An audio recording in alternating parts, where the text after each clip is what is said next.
Bien-aimés frères et sœurs en Jésus, la grâce, la paix et la miséricorde nous sont données de la part de Dieu le Père et de Jésus-Christ son Fils, notre Sauveur. Amen. Pour notre méditation de ce jour, nous allons lire dans l'épître de Paul aux Romains les versets 24 et 25.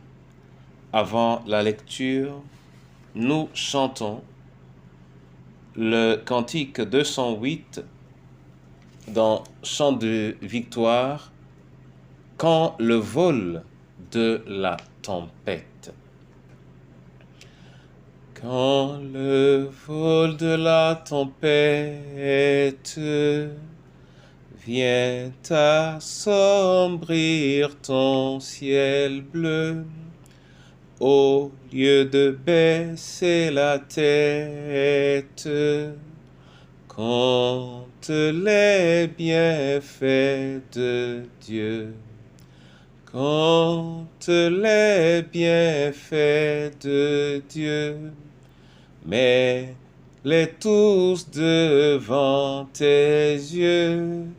Tu verras en adorant combien le nombre en est grand.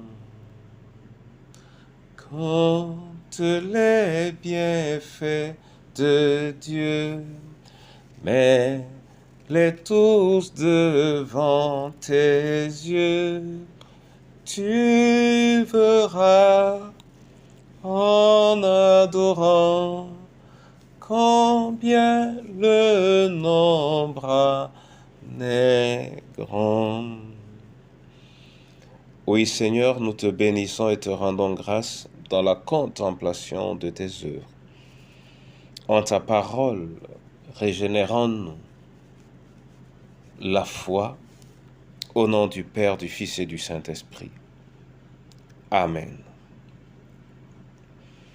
Frères et sœurs, nous lisons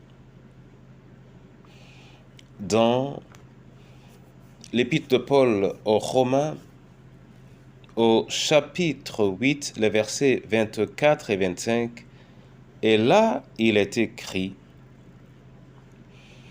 car c'est en espérance que nous sommes sauvés. Or, l'espérance qu'on voit n'est plus espérance. Ce qu'on voit, peut-on l'espérer encore? Mais si nous espérons ce que nous ne voyons pas, nous l'attendons avec persévérance. Amen. Bien-aimés en Jésus, l'espérance est la sœur de la foi.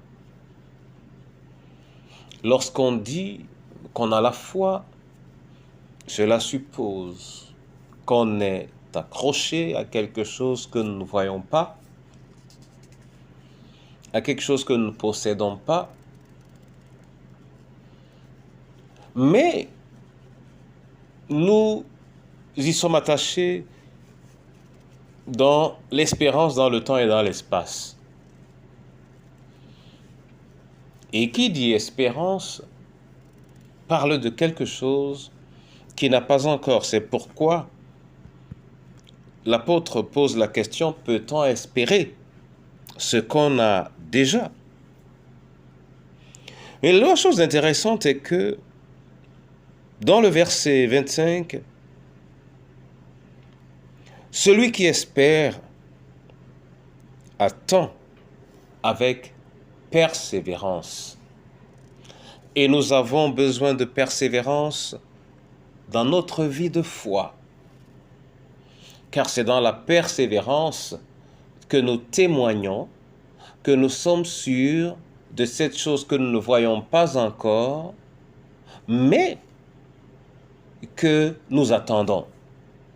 Si dans notre temps d'attente, nous manquons de fermeté, donc de persévérance, alors nous n'avons pas la foi. Mon frère et ma sœur, Et si nous avons donc cette foi qui crée en nous la persévérance, nous devons également avoir des actes ou des actions qui témoignent en nous-mêmes et probablement aux yeux de ceux qui nous entourent de notre foi et de notre persévérance. Et c'est même des actes qui alimentent cette persévérance. Et il est important qu'en une autre occasion, nous puissions en parler. Aujourd'hui, retenons que nous avons besoin, si nous avons la foi, nous avons besoin dans notre espérance d'être persévérants au nom de Jésus-Christ. Amen. Père éternel, je veux te bénir et te rendre grâce pour cette parole que tu nous donnes et qui nous invite à la persévérance. Oui, cette petite souffrance dans le temps et dans l'attente pour la manifestation de ta gloire. Ces actions profondes et téméraires que nous ne continuons pas à accomplir à cause de ce que nous voyons, ni à cause de ce que nous entendons, mais parce que nous t'avons avec nous. Donne-nous, Seigneur, d'être persévérants. Que cette persévérance soit l'apanage de la veuve, de l'orphelin, du veuf, de l'esselé, de l'abandonné. Que cette espérance soit le fruit de chaque famille, que cette espérance soit la force de son Église pour la maintenir dans l'obéissance avec assurance que ce que tu as dit, tu l'accompliras. Au nom de Jésus-Christ de Nazareth, nous te prions et te rendons grâce. Amen.